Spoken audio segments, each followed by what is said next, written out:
Shalom.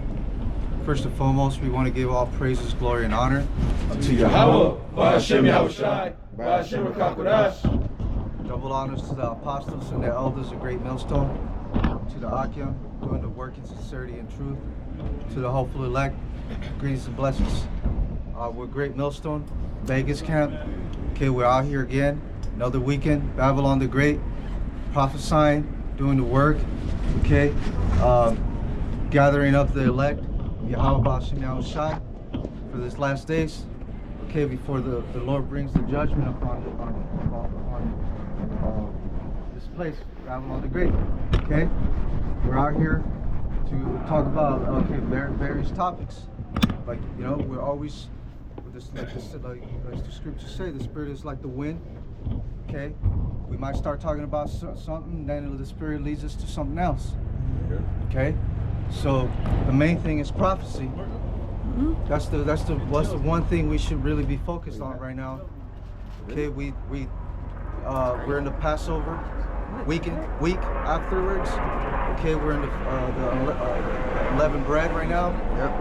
Okay, so it's a time of where we should be purging ourselves from everything that might get in the way of us in this truth. Okay, but like I was saying, the main thing is prophecy. There's a lot of things happening in the world right now. You know, of course, Donald J. Trump. Okay, he's one of the focal points right now of events that are happening in the world. America behind there's the wars. Okay,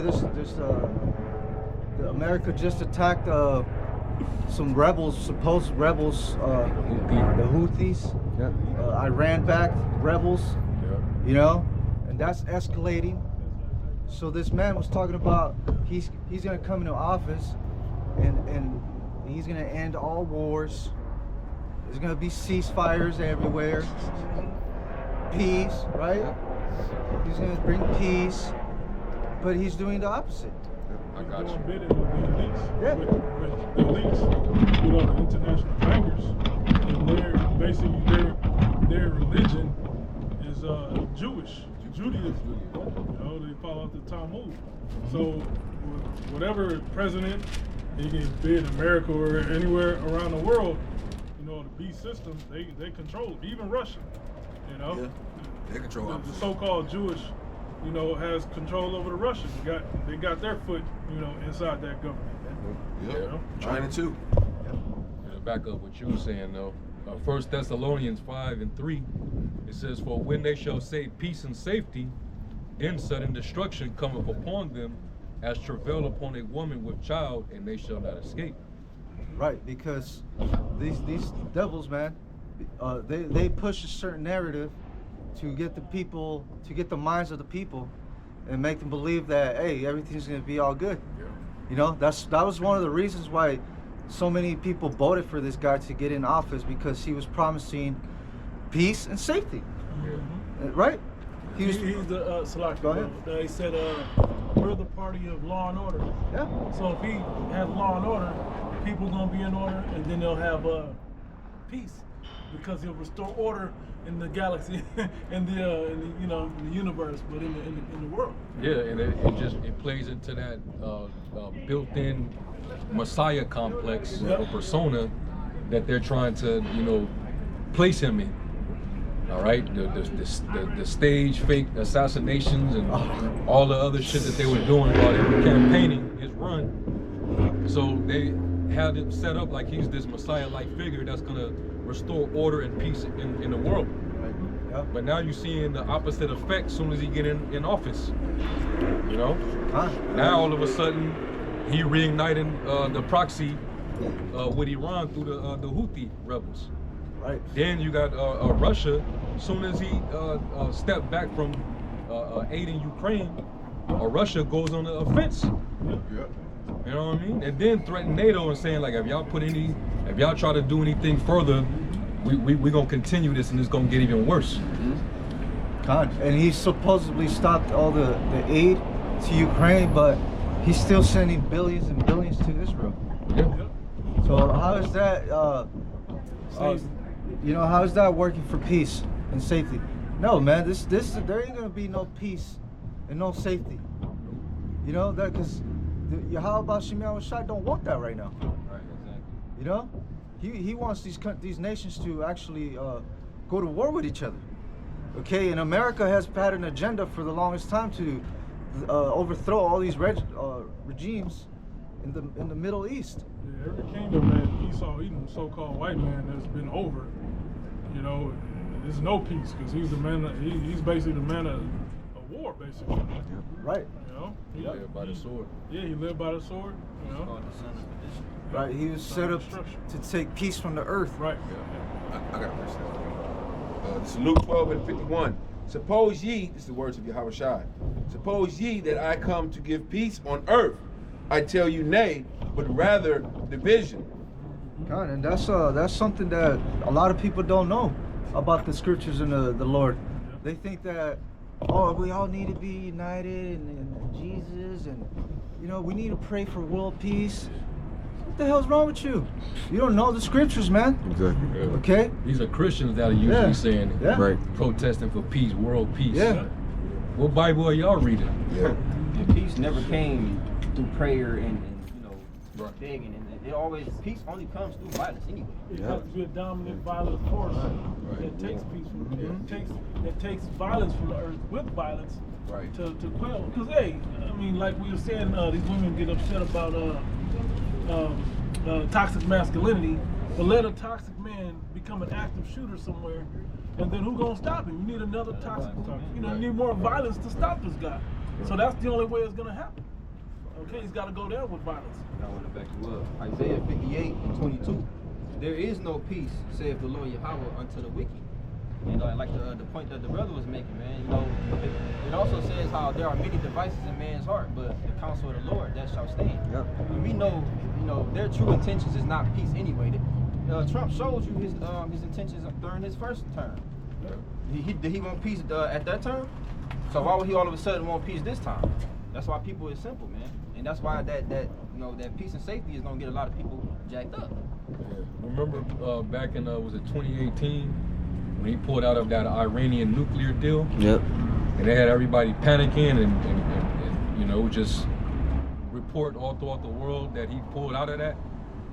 Then he comes back in his next term, term in office, and all of a sudden you want to renegotiate and sit back at the table with them. Yeah. And now this time Iran, they're not falling for it. They're not taking him on that negotiation. Right, because they know that there's no such thing as this man keeping his word. Exactly. Yeah. They learned this about this devil by now. Yeah. He speaks with a forked tongue. What was that Psalm 55?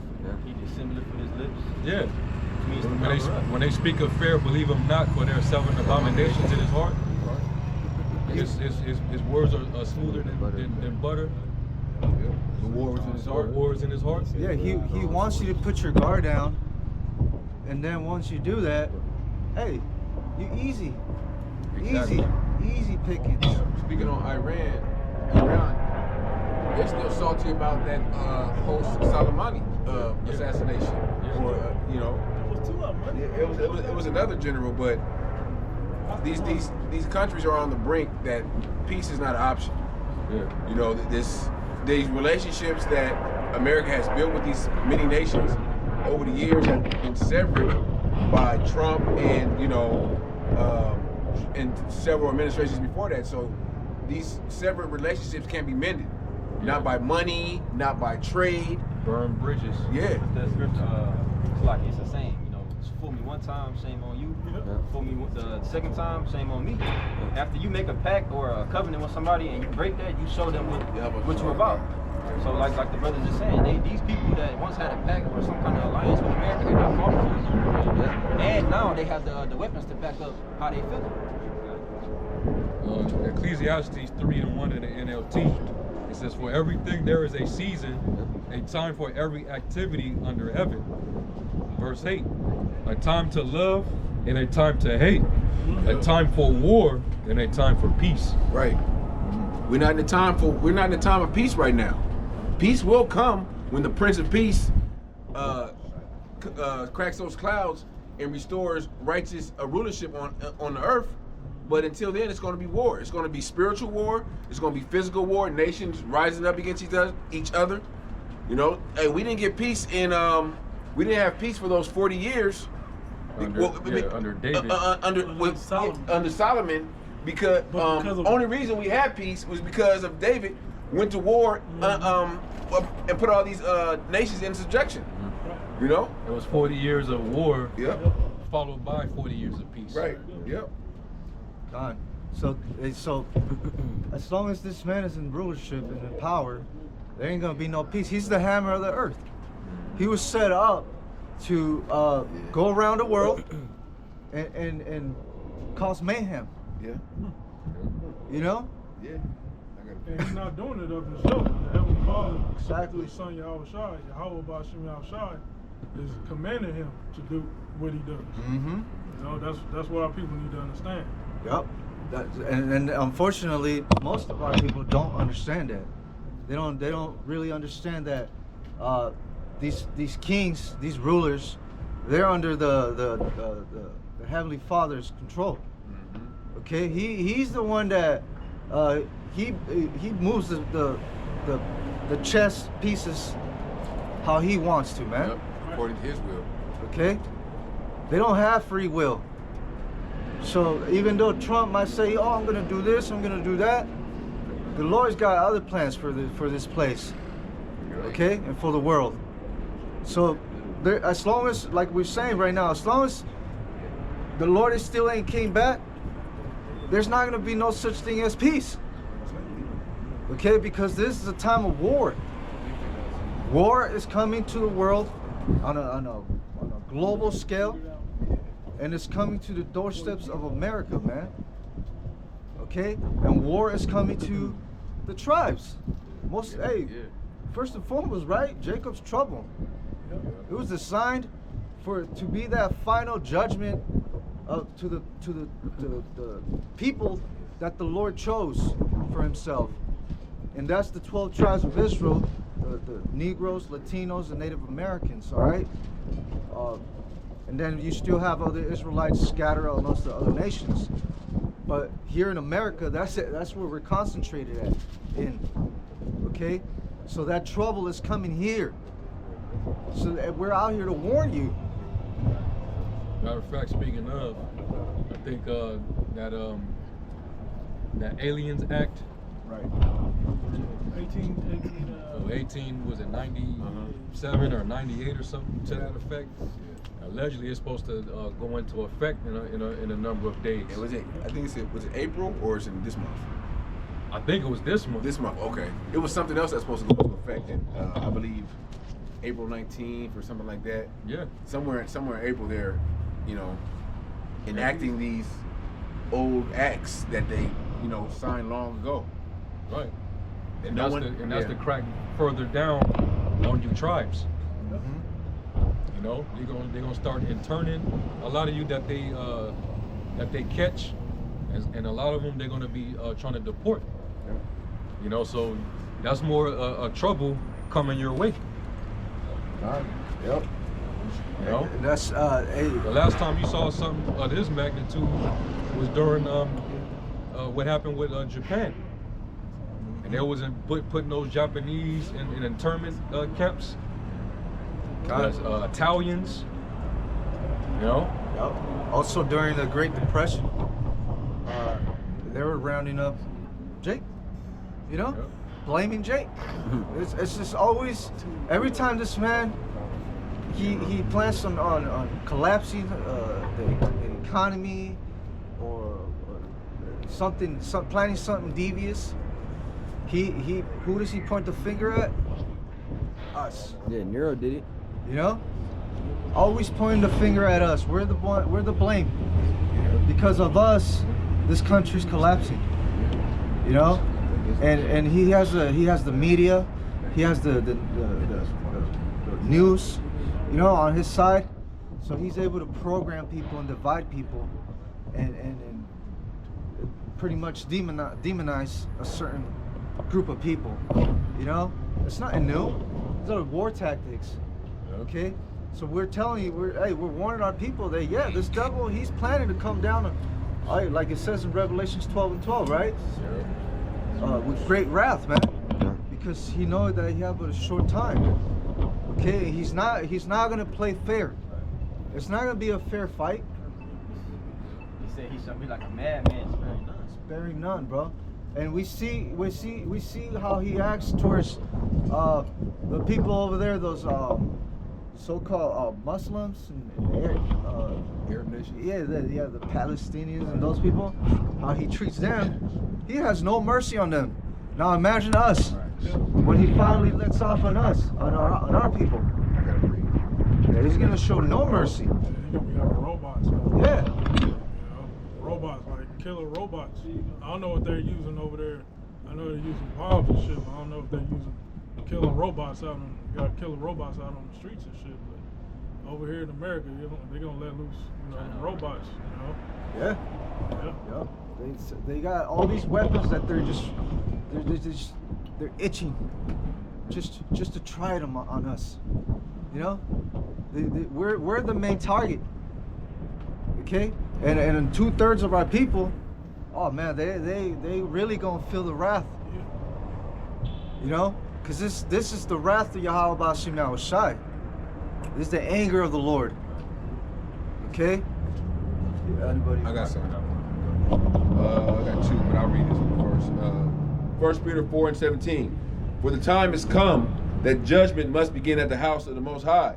And if it begin at us, what shall be the end of them that obey not the gospel of the Most High? And if the righteous scarcely be saved, where shall the ungodly and the sinner appear? Right, so it's going to start with those that know they're Israelites, with those that are in a high position, right? Supposedly they exalt themselves, but behind the closed doors, we know it's been coming out. The Lord is exposing certain dudes, right? And who knows? Hey, what their end is not gonna be pretty. That's for sure. Okay, lest they repent, right? But we know that their end is gonna be shameful, Without honor. a shameful demise. Okay, their name, their reputation is gonna be tarnished. Yeah, and the use of cremation, that's a dishonorable death to burn the body. Yeah. Facts. That's definitely that's not one of our customs. Yeah, our custom is to bury it in the grave sepulcher, not burn the body.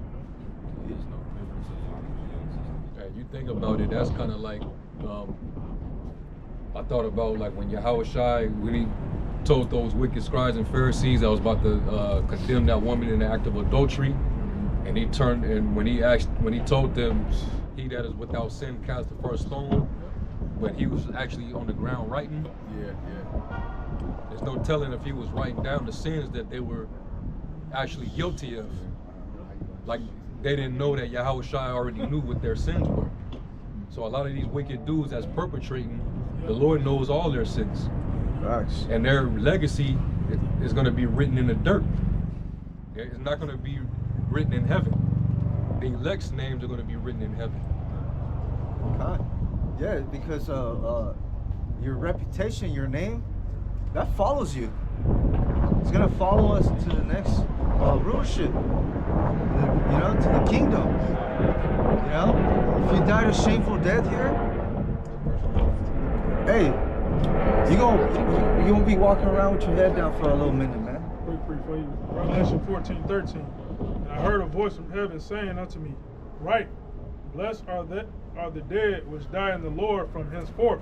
Yea, saith the Spirit, that they may rest from their labors, and their works do follow them. God, see? That's pretty plain. The works follow you, man. And if you die for the name of Yahweh Bashim Now Shai in this place, that's an honorable death. Okay? Hey, you're gonna be risen up first. Okay? You're gonna be risen up first, and you're gonna receive that crown. Okay? You're gonna be able to sit with the Lord. That's what we want, all right? That's what we're looking for. We're not just like, oh, well, I'm an Israelite. Fuck it, I'm still gonna come back. I'll be good. No, that's not the mentality, man. Yeah, there's guys who said that. Yeah. I can. You know what you got? real quick. Jeremiah 17:13. It says, "O Lord, the hope of Israel, all that forsake thee shall be ashamed, and they that depart from me shall be written in the earth, because they have forsaken the Lord, the fountain of living waters." Right, when the plagues really start taking effect, right? Plague after plague after plague, until the missiles, until the Lord returns. Because you know the Lord's still going to be putting in work. The angels are going to be putting in work. That when these things are happening, everybody who came across, everybody's going to hear this word. They're not going to have no excuse, right? There's no, oh, well, I didn't hear, I didn't know. Bullshit. You knew, you heard, you came across the prophets, but you chose to ignore the Lord. You chose to ignore his warning.